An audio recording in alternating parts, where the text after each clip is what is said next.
Hanoï, le carrefour de l'ancienne rue Paul Bert et du Petit Lac, à l'heure de la sortie d'usine.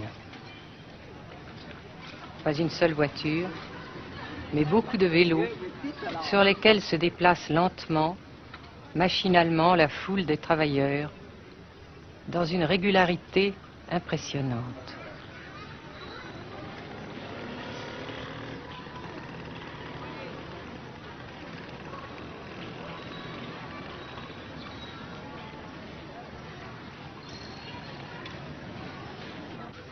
La sensation que ce pays est anormal ne nous a pas quittés au Nord-Vietnam.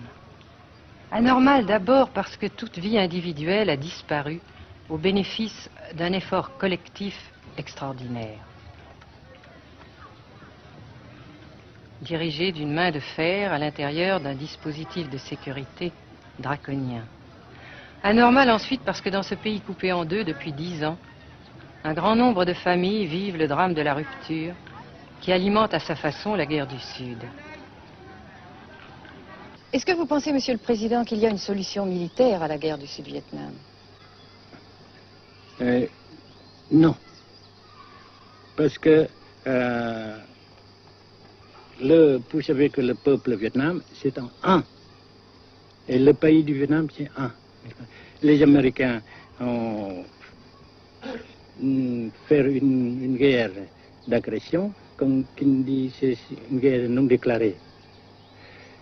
Et, comme vous savez aussi, vous avez pu lire dans la presse, n'est-ce pas, bien, mondiale, que plus la guerre prolonge, plus les Américains et leurs valets, n'est-ce pas, comment dire ça,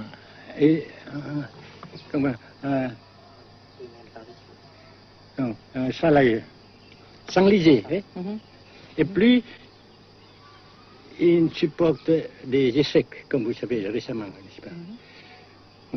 Par conséquent, la guerre ne peut pas durer éternellement. Et je suis très heureux que les politiciens haut placés français ont reconnu cela. Vous pensez que le général de Gaulle pourrait en quelque sorte, à un certain moment, arbitrer le conflit? Arbitrer, qu'est-ce que vous comprenez par le mot arbitraire? Nous ne sommes pas des équipes de football. Mais au-delà des accords de Genève, si je ne me trompe, une idée du général de Gaulle est la neutralisation de tout le sud-est asiatique. Est-ce que c'est une idée qui vous semble intéressante? Comme j'ai déjà dit quelquefois, c'est une idée intéressante. Mais ça dépend encore une fois de la volonté de ces peuples et la manière comment on procède à réaliser. C'est une grande question, n'est-ce pas? Et je ne peux pas dire que je suis d'accord. Et je ne dis pas que je ne suis pas d'accord, n'est-ce pas? Mais parce que vous dites, par exemple, vous dites fleurs. Fleurs, il y a beaucoup de sortes de fleurs. Il y a des roses, il y a des blanches, des rouges, etc. Et il y a qui sont bons et d'autres qui ne sont pas bons. Mais on dit fleurs. Monsieur le Président, nous avons constaté avec chagrin qu'au cours de notre voyage au Nord-Vietnam, que l'influence française était devenue à peu près inexistante dans votre pays. Les moins de 25 ans ne comprennent plus du tout le français. Et je me demande si, à votre idée, des rapports peuvent se rétablir tels que la France continue à jouer une sorte de rôle culturel ici. Avec la France, surtout, et avec tous les autres pays. Nous voulons avoir une coopération amicale, culturelle, économique, etc. Mais je suis sûr que vous ne voulez pas avoir, n'est-ce pas, que la France ait l'influence qu'elle avait avant. C'est une autre chose. Naturellement, c'est une autre époque. Mais coopération culturelle, économique, qu'est-ce qu'il y a encore, sportive par exemple, oui. etc., n'est-ce pas, nous désirons. Si la guerre se cristallise au sud et se poursuit encore pendant quelques années, pensez-vous que l'avenir économique du Nord-Vietnam soit viable? Je suis sûr que c'est non seulement viable, mais ça progresse. Parce que vous avez vu vous-même, vous avez constaté vous-même qu'ici, nous travaillons beaucoup, notre peuple travaille beaucoup, avec abnégation, n'est-ce pas, et avec dévouement, avec enthousiasme. Et d'un côté, nous travaillons pour, comment dirais-je, pour, principalement, n'est-ce pas, de nos propres forces, de nos propres... Et aussi, nous avons, n'est-ce pas, l'aide fraternelle des pays socialistes, n'est-ce pas. Alors, nous, jusqu'ici et après cela, n'est-ce pas, nous avons déjà réalisé des progrès. Pas très comme nous voulons, mais nous avons réalisé des progrès. Et dans l'avenir, nous progressons nous-mêmes. Mais vous mentionnez là l'aide des pays socialistes. Est-ce que cette aide ne s'est pas trouvée légèrement compromise à la suite du conflit idéologique entre la Russie et la Chine? Non, parce que ces questions, n'est-ce pas, différences idéologiques entre nos différents partis frères, c'est nos affaires intérieures. Ça passera. Et l'unité, ça se fera. Mais l'aide fraternelle continue et continuera. Et c'est très précieux pour nous. Bien sûr. Mais certains ont l'impression chez nous, Monsieur le Président, que le Nord-Vietnam se trouve actuellement assez isolé, asphyxié même, et que politiquement, il pourra difficilement éviter de devenir une sorte de satellite de la Chine. Qu'est-ce qu'on peut répondre à cela? Jamais.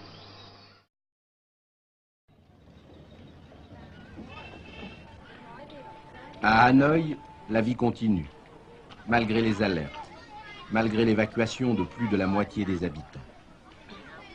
Les petits magasins de la rue de la Soie sont pour la plupart fermés. Seule la trêve du Tête et ses fêtes de famille devaient redonner pour quelques jours un peu d'animation à la ville, avec la traditionnelle branche de pêcher en fleurs, symbole du nouvel an lunaire et du printemps tonkinois. La trêve, malheureusement, ne fut qu'un espoir déçu.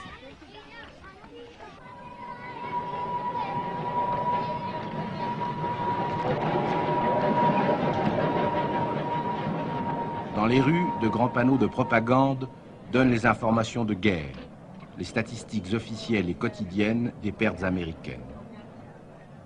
Selon le gouvernement de la République démocratique du Vietnam, 1631 avions américains auraient été abattus au-dessus du Nord-Vietnam.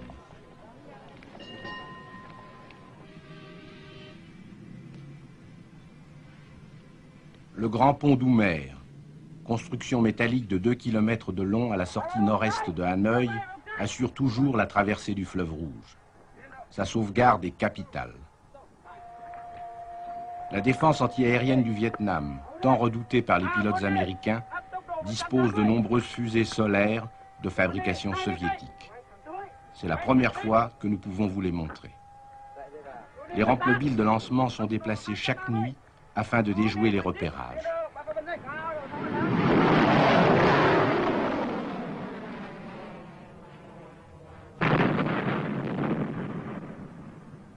Selon les milieux officiels de Hanoï, 54 avions de l'US Air Force auraient été abattus en 1966 par la seule défense antiaérienne de la capitale.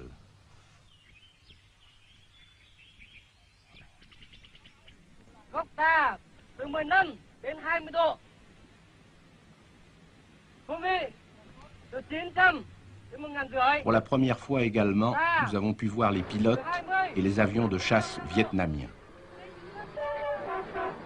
Pour la plupart, leur formation a été assurée en URSS. L'état-major des forces aériennes du Vietnam se défend d'utiliser des pilotes ou des spécialistes étrangers. Les MiG-17 et 21 participent de plus en plus nombreux à la défense du Nord-Vietnam. Les résultats des combats aériens sont mal connus et contradictoirement mentionnés dans les communiqués vietnamiens ou américains. Le général Vo Nguyen Giap, ministre de la Défense, a répondu à nos questions concernant le point de la situation.